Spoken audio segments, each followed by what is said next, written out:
Stories from the Edge. A lonely apple.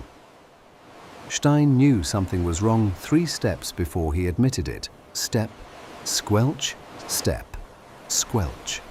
He stopped on the narrow path that traced the cliff edge and looked down at his right boot with the quiet disappointment of a professional who had faced dragons and lost to weather. "Well," he said, "that's inconvenient."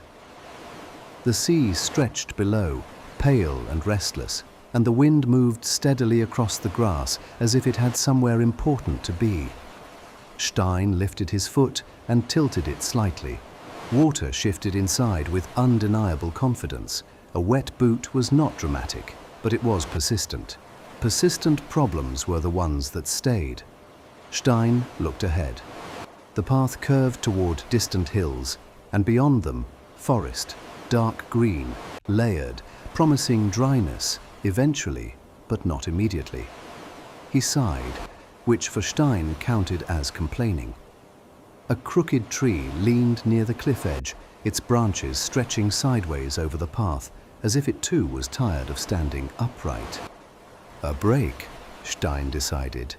He sat at the base of the tree, removed the boot, and poured out the water. It made a small, disrespectful puddle. His sock was hopeless. Stein held it up, evaluating options. Drying, he said. Waiting. Improvising. Regret.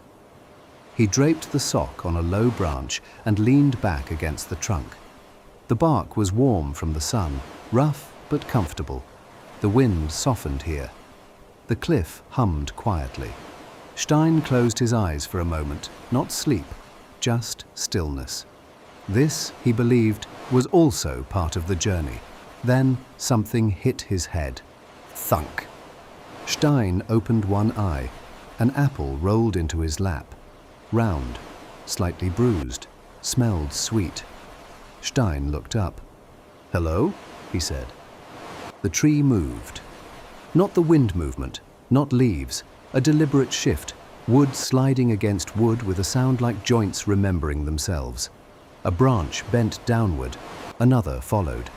2 long limb branches unfolded, then a face emerged from the trunk, not carved, not grown in the normal way, but assembled from knots and lines that rearranged into expression. The tree sighed. Stein blinked once.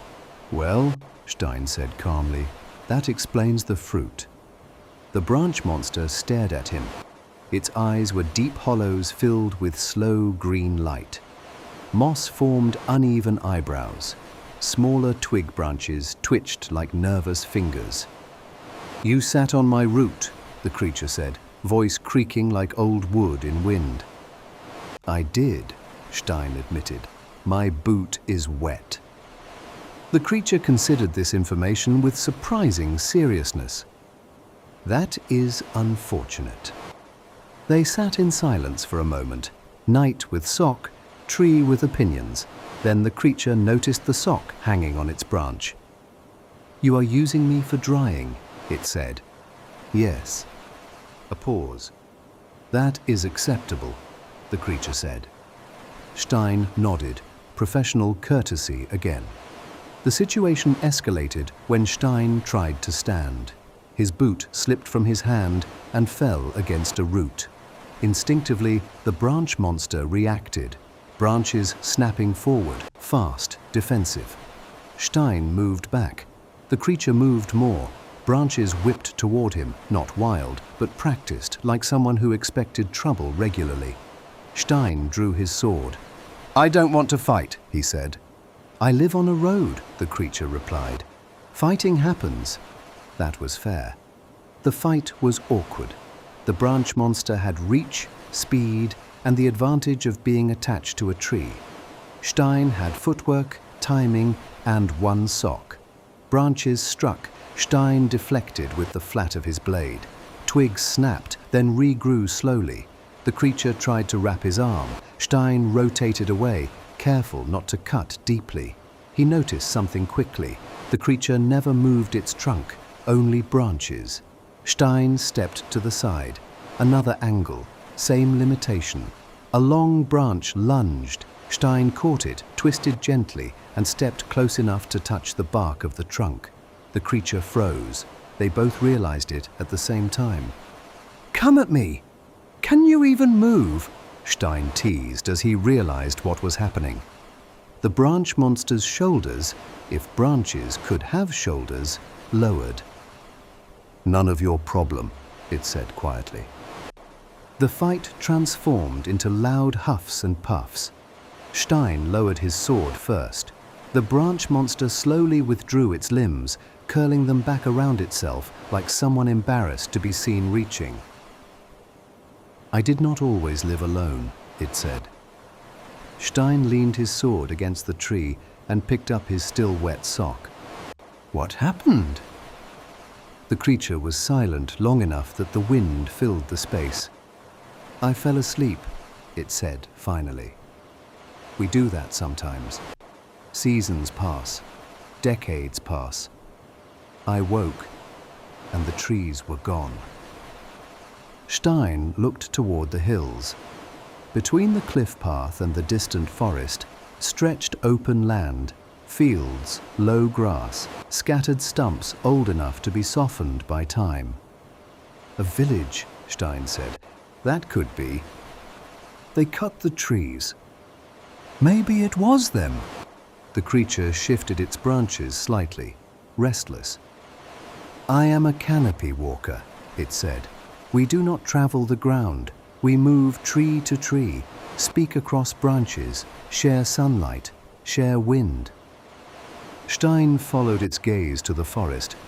It wasn't far for a person. It was impossible for the creature. "I tried," the monster said. "I reached, I stretched, I waited for growth. Trees are slow. I am less patient now." Stein understood that tone. It sounded like a problem that had lasted too long. Stein picked up his boot and looked at the distance again. Then he looked at the creature, then at the distance, then at his boot. "This is related," he decided. The creature blinked slowly. "Your footwear is connected to my existential isolation." "Yes," Stein said. "Small problems travel together." The creature accepted this immediately. The plan was simple, which meant it required effort. Stein walked to the nearby village first. It was small. Fields, tools, people who noticed a knight carrying rope, canvas, and asking unusual questions about transporting a tree without transporting the tree. A farmer stared at him. "You want long poles?" the farmer asked. "Yes, for the tree." "Yes? Is it haunted?" "Lonely." The farmer nodded. That made sense. Villages understood loneliness better than haunting. By afternoon, Stein returned with supplies, poles, rope, old cartwheels, and several people whose curiosity had defeated their schedules. The branch monster watched all of it with growing disbelief. "You are building something," it said. "A bridge," Stein replied. "Temporary canopy." The creature was very quiet. It took hours. Poles anchored into the ground at angles, ropes stretched upward, fabric strips tied to create lines the creature could grip. Improvised height, improvised reach. Not elegant, not permanent, possible. Stein climbed first, testing each line, adjusting tension. He moved slowly like he always did. Patient work was still work. He looked back at the creature. "Try," he said. The branch monster extended one limb. It hesitated. "I might fall." "You definitely might, but might as well try. I'll do my best to catch you if you do," Stein said. That was enough. The first movement was clumsy. The second was better. By the third, the creature remembered something. A rhythm, a confidence stored in wood and time. Branch to rope, rope to pole, stretch, shift weight, adjust. People below watched silently. Halfway across, the creature stopped. "I forgot this feeling," it said. Stein smiled slightly. movement returns quickly. The final gap was the hardest, the last stretch to the first real tree at the forest edge. The creature reached. Too far. Stein climbed ahead, braced the pole, tightened the line, and extended his arm, not to pull, just to stabilize. The branch monster pushed. One more reach. Contact. Real bark. The creature froze, then gripped the tree like someone finding home after a long time pretending not to need one. It climbed, and climbed, and climbed. Within seconds it was moving differently, fluid, quiet, natural, branch to branch, higher, faster. The forest accepted it without ceremony. Stein climbed down. The villagers exhaled collectively, as if they had been holding something invisible. The creature returned briefly, not to the ground, but to a low branch above Stein. Its form already looked different among the trees, less tense, more distributed.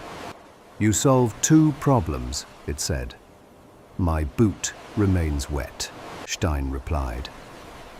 The creature made a sound that might have been laughter, leaves brushing. It reached to its side. A thin strip peeled away, flexible, dark, slightly glossy, like bark that had decided to become something else. "We shed," it said, "sometimes. This repels water, wind, cold." The strip dropped into Stein's hands. It felt warm, light, elastic. "A canopy gift," the creature said, "for groundwalkers." Stein examined it, then wrapped it around his sock inside the boot. He stood. Step. No squelch. He nodded once. High praise. "This is excellent," Stein said. The creature had already begun to move upward again. Shapes appeared deeper in the canopy, other branch figures, curious, approaching. Slow greetings made of movement and proximity. The creature paused one last time. "You sat on my route," it said. "I did." "You built me a road." Stein considered that. "Temporary roads count." The creature nodded, then disappeared into the leaves, not gone, just where it belonged. Stein returned to the path. His boot was dry. The wind felt lighter. The world did not need to acknowledge every solved problem. He walked, step, step, no squelch, a small victory. Behind him, the forest canopy shifted with quiet conversation. Branches meeting branches, long-delayed stories resuming. Ahead, the road curved again toward the part of the world where maps became uncertain. Stein adjusted his boot slightly, appreciating the simple miracle of dryness. Somewhere, another small problem waited. They always did.